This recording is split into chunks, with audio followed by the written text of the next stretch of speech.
Jai Shri Ram. So today it is Canto 10. In Canto 10, before I start reading in the Valmiki Ramayan, at the beginning of the canto there is a small summary. So always I read the summary and then I go into the reading of the chapter. So again, having told of Sumantra and others to get together necessities for the installation of Sri Ram, Dashrath calls on Kaikeyi to break the happy news to her. Not finding her in her apartments, however, he makes inquiries from the portress, who tells him of her presence in the sulking chamber. The emperor calls on her there and, lifting her up, cajoles her.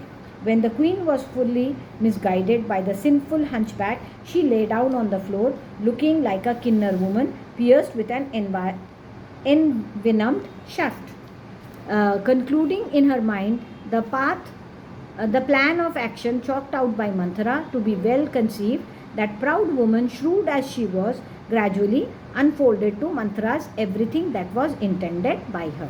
Having arrived at a definite conclusion and heaving a doleful sigh like a girl of the Nagas, that proud woman, wretched as she was, had been deluded by the promptings of Manthara, pondered a while the path leading to her own happiness. The aforesaid Manthara, who was friendly to the queen and sought her welfare, was highly pleased to hear of that resolution, as though she had attained the consummation of her desires.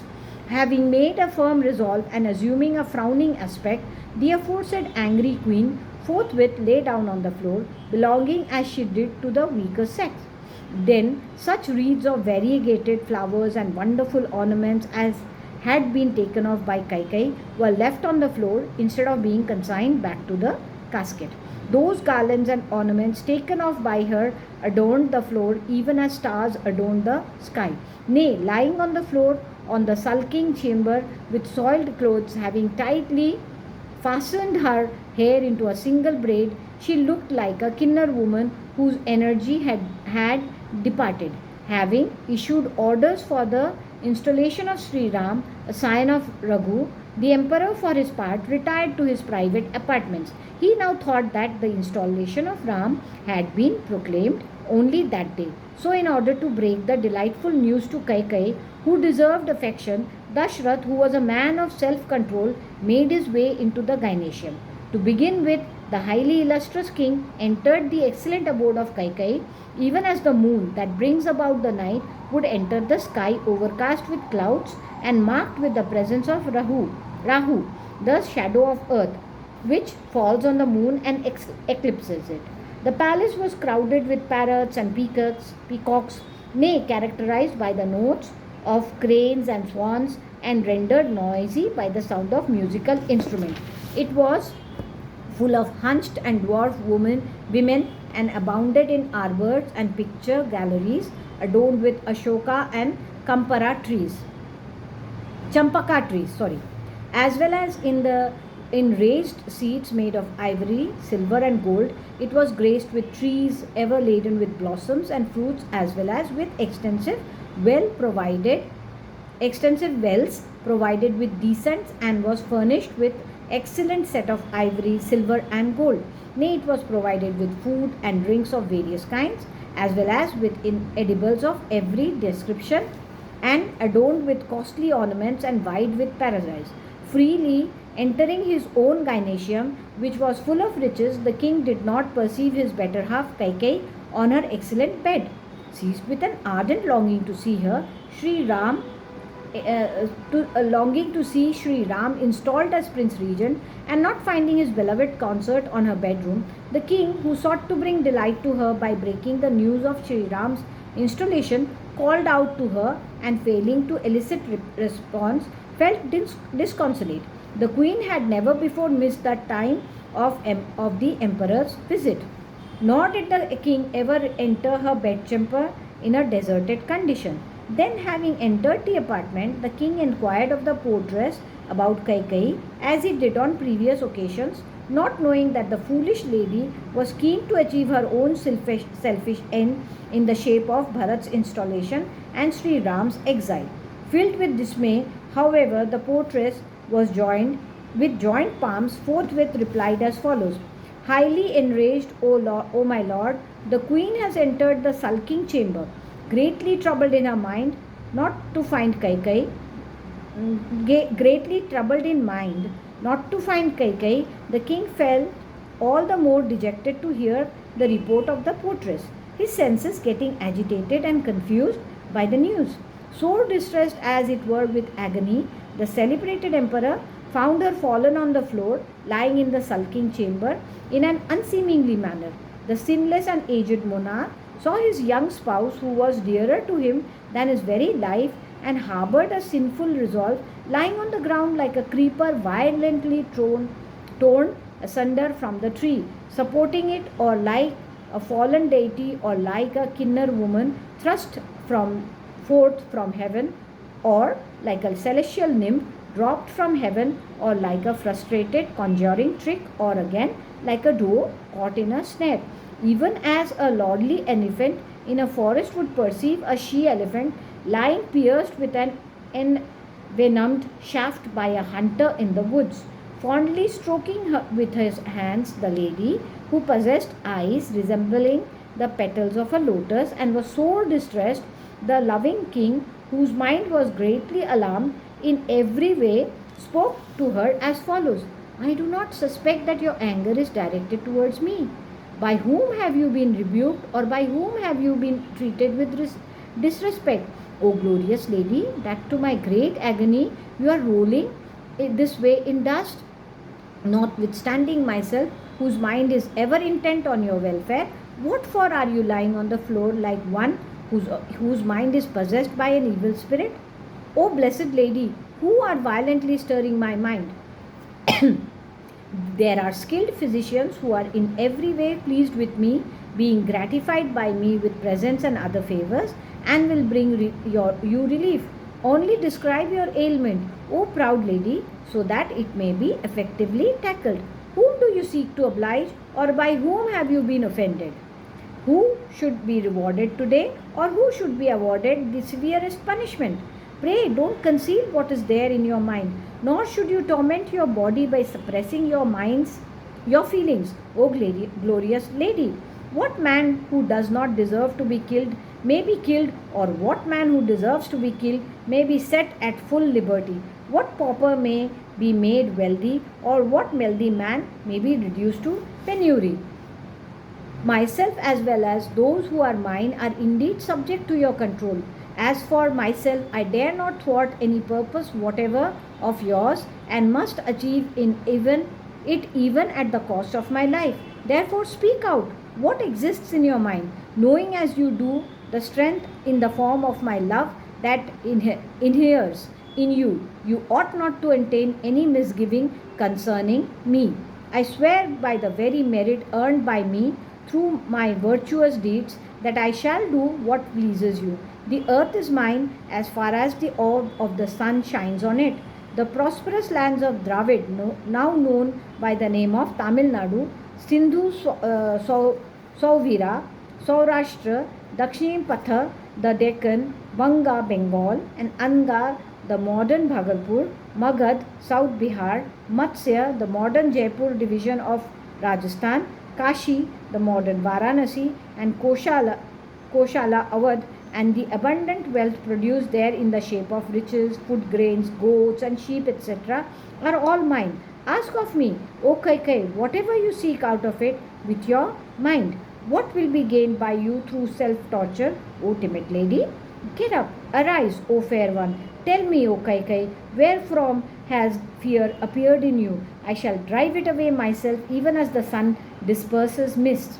Feeling comforted when spoken to as aforesaid, and inclined to put that unkind proposal, Kaikai made ready to torment her husband further by putting forward that unpalatable proposal.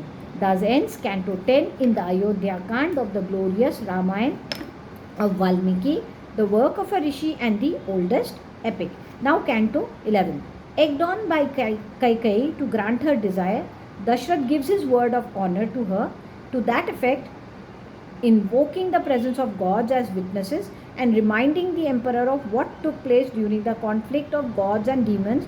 Kaikai asks of him the two boons promised by him in the shape of exiling Sri Ram for a period of 14 years and installing Bharat as Prince Regent. To the emperor, who had been perceived with the shafts of love and was a slave to the promptings of passion, Kaikeyi addressed the following cruel reply: I have neither been insulted nor treated with disrespect by anyone, O Lord. Of course, there is some cherished object of mine I desire to be accomplished by you. Make a solemn vow that to that effect, if you wish to accomplish it, I shall then duly tell you what is keenly sought by me. Putting in order with her hands her disheveled hair lying on the ground and placing her head on his lap, the loving emperor spoke as follows to Kaikeyi, gently smiling. O proud lady, don't you know that no man other than Ram, a veritable tiger among men, is dearer to me than you yourself? I swear to you by the said Ram, as a scion of Raghu, who is invincible and high-souled, the foremost among men, and more valuable than my own life, speak out what is sought by your mind. By that Ram, without seeing whom, even for an hour or so, O Kaikeyi, I am surely not going to survive. I swear that your wishes shall be carried out. By that Ram, the foremost of men, whom I would have even in exchange for my own self and my other sons, Bharat, Lakshman and Shatrughan, I swear that your bidding will be done. Realizing my mind as well to be such, O good lady, pray save my life by opening your mind to me and allowing me to carry out your order, considering this consistency of my mind and speech. O Kaikeyi, speak out what you deem fit. Perceiving the strength in the form of my life inhering in you, you ought not to harbor any misgiving about my bona fides. I swear even by my virtuous acts that I shall do what pleases you.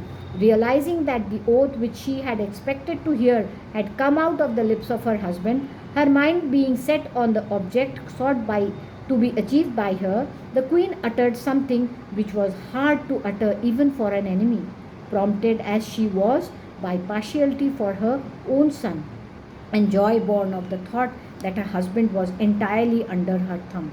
Thrilled by that thrice repeated oath, she gave out as follows her intentions, referred to above, which was most terrible as death standing on his door.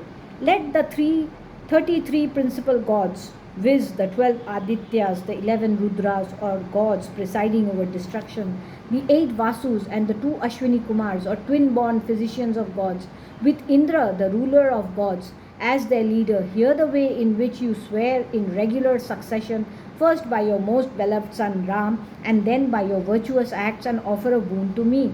Nay, let the moon and the sun, as well as the sky, the 9 planets, day and night, the 4 quarters, along with the Gandharvas and the Rakshasas, the universe, including the terrestrial globe, the spirits roaming about at night, the deities presiding over individual houses and residing in them, and whatever other created beings there are, within hearing know of your utterance, oath and boon. Here does the highly glorious and pious emperor, who is true to his promise, knows what is right and is truthful of speech, confer a boon on me. Let all gods listen. Having thus extolled and won over the monarch, who carried a mighty bow and was disposed to confer a boon on her, infatuated as he was through love, the queen Kaikeyi then spoke to him as follows: Recall, O king, what happened of old in that conflict between gods and demons, how the enemy brought you down in the course of that nocturnal encounter, sparing only your life. Since on that occasion, O Lord, you were carefully protected by me on all sides, keeping awake as I did the whole night, you thereupon conferred a couple of boons on me, even while I was striving to save you. I seek of you, O Lord, the said 2 boons already offered by you, O ruler of the globe, and kept in deposit with you alone till now, O scion of Raghu. Even if after swearing by your virtue that you will grant them, you do not actually grant the boons in my favor, I shall this very day give up the ghost, feeling insulted by you, brought under her thumb through mere words, brought under her thumb through mere words by Kaikeyi. The king forthwith slipped like a deer into the snare set by her for his own destruction.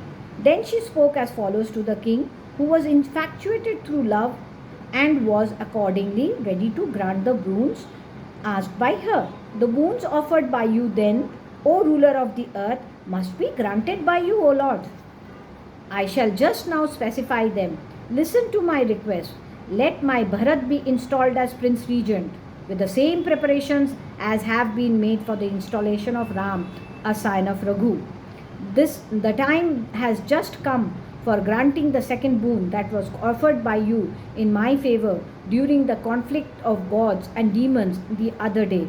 Pleased as you were with me, residing in the forest of Dandak and wearing the bark of trees and deer skin, let the strong-minded Ram lead the life of a hermit for 14 years, and let Bharat secure the office of Prince Regent without opposition this very day.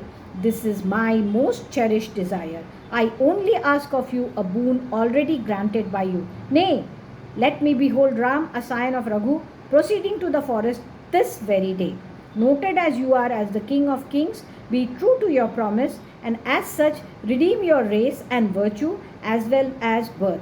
Those rich in asceticism, really speaking, declare truthful speech as supremely conducive to the welfare of men in other world.